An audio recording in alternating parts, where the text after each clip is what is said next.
You know who's weirdly still relevant? The Raptors. Raptors. Yeah. Um, Kyle Lowry, man. I'm so Bro, he sick been of balling.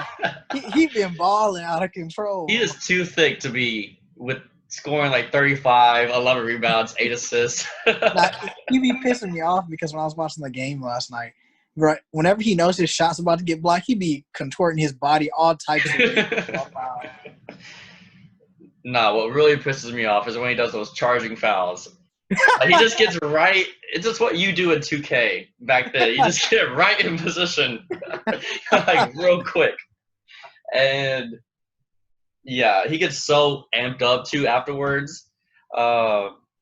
Chris Bosh was the expert at that, man. He just Yeah. he knew exactly where KD was going. The best were whenever I was late to the baseline, and then I would just press at the last second press circle, and KD would run over me. Yeah, some of those charging fouls were just stupid. They would count charging fouls if I hit, if I was going to baseline with KD on 2K, and if you were on the side of me, KD would knock him over, and that would be a charging foul. Just anything, but man, yeah, it's so weird that the Raptors are really good. Second in the East, they're pretty far back from. Yeah, the Bucks. Are they kind of a solid 2 seed? Yeah, they're. I don't think Boston will Celtics. catch them. Yeah, I don't think Boston will catch them. Wow, dang. Raptors. Kyle's confidence grew after last year's conference finals and last year's finals. Yeah, it really, his perception really changed. My dad asked me last night, is Kyle Lowry a Hall of Fame? Whoa. I hate that's a legit question. Let me just almost threw up. Kyle Lowry, Hall of Famer. I don't know. I don't know why I don't like Kyle Lowry. I just don't. It's just like he's such a weirdly built player compared to everybody else. You know. But do you think the Raptors could beat the Celtics in the second round? Yes. Their defense last night, watching them beat the Lakers by 15. They play phenomenal team defense. Mm-hmm. And now I see why Giannis struggled in last year's conference. Their communication on defense is impeccable. Mm. Like when LeBron was coming off screens, everybody was ready, everybody was alert, and I was just like, I'm not going to sit here and say they're going to win the title or anything, but they definitely can't compete. I could see them getting to at least the conference finals before running into the Bucks. Man. Yeah, I saw everyone big. They're big on OG Anunoby. I guess he had a really, really good game. Yeah, he was draining threes, and he was guarding LeBron. So, but I got to give credit to Nick Nurse. We are all laughing when they said, "Who got hurt?" Nick Nurse.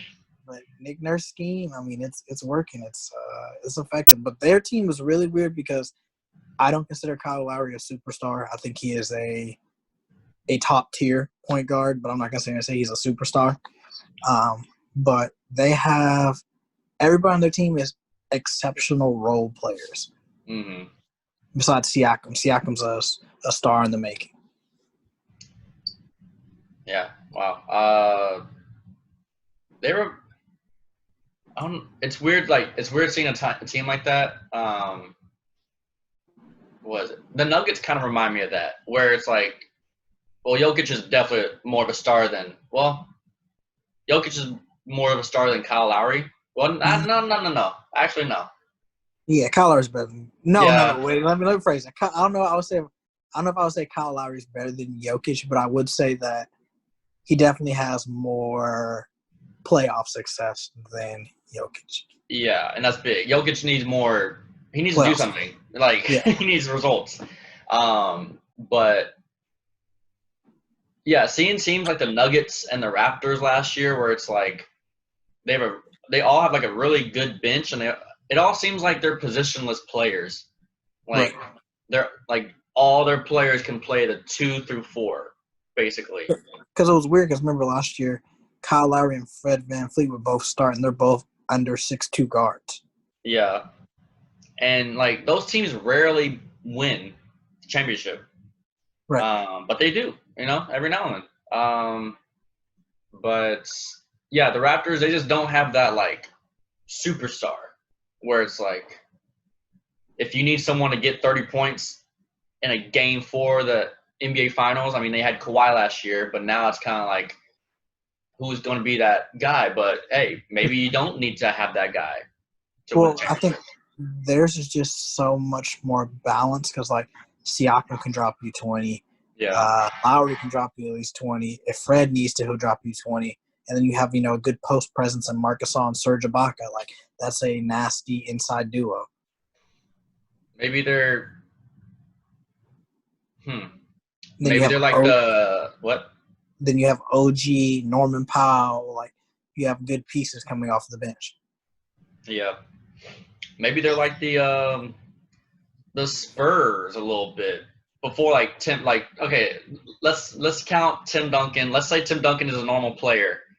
The 02 Spurs, okay,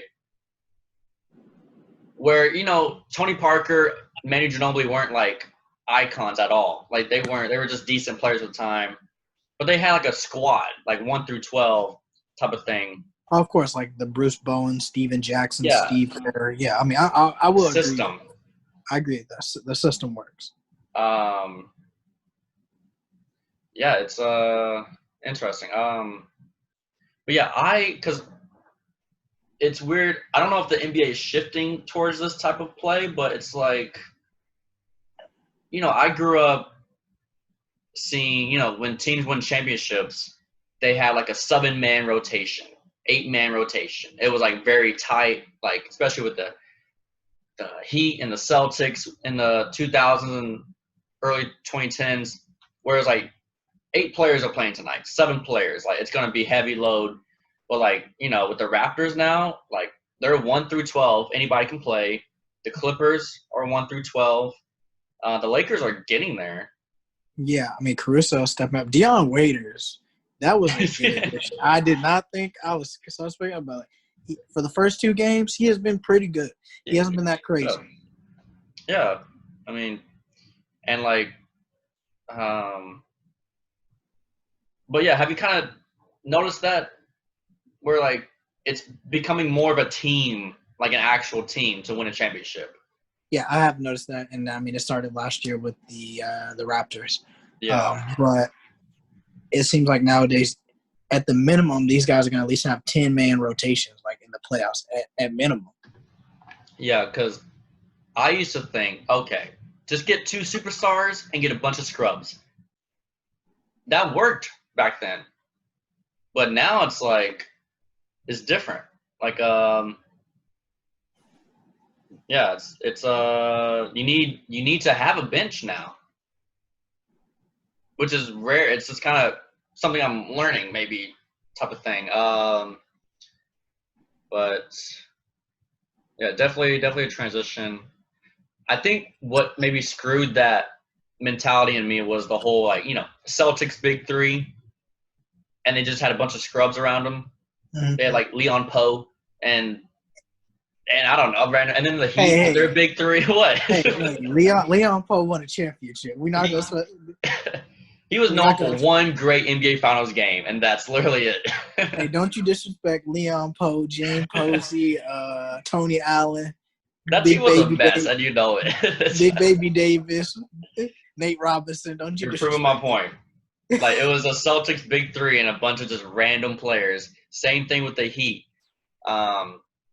And then the Warriors came in. They kind of messed up all that. So I think because players or teams were trying to copy that too. Like get just 2 or 3 superstars and a bunch of bench people.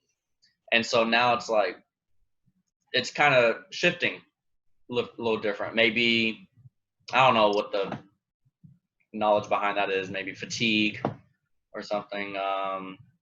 But yeah. They're man, the Clippers annihilated the Pelicans, right? Yeah. Golly, I saw a picture of JJ Redick where they like zoomed in and he was like, I don't know, he was like laying down and they were showing his face and he was like sad and they showed the score. It was like 77 to 44. I was like, golly. But